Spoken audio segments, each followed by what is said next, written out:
Jeep Noob, and this is my XJ 4x4 conversion swap, and I'm going to tell you everything you need to do your own. This fine piece of American artwork started out as a 1998 two-wheel drive Jeep Cherokee XJ non-Wrangler, non-convertible edition thing, two-door.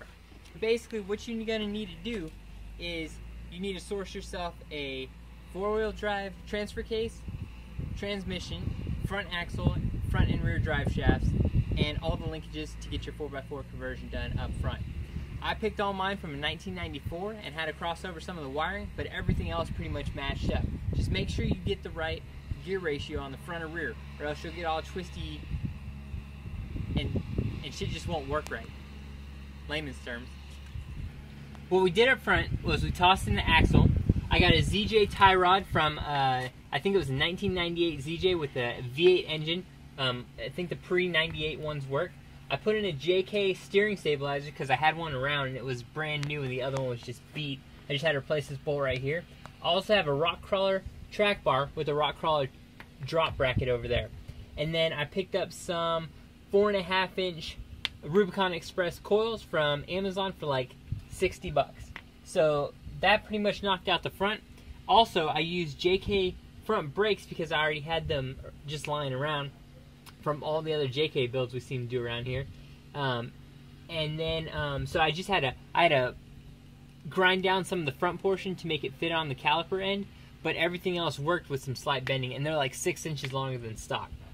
In the underside over yonder, I custom built a 1-inch transfer case drop using square tubing.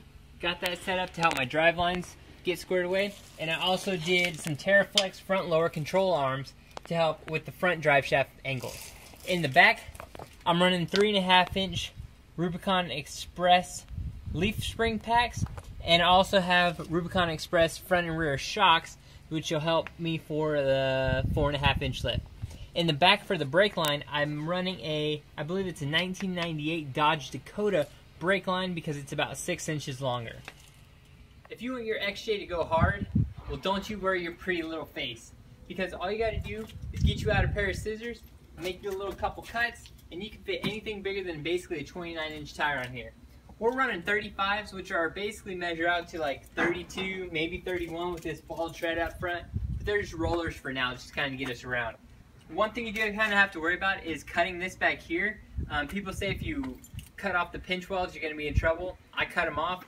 I don't GAF? Is that what it is? I don't give a? Yeah, I don't GAF.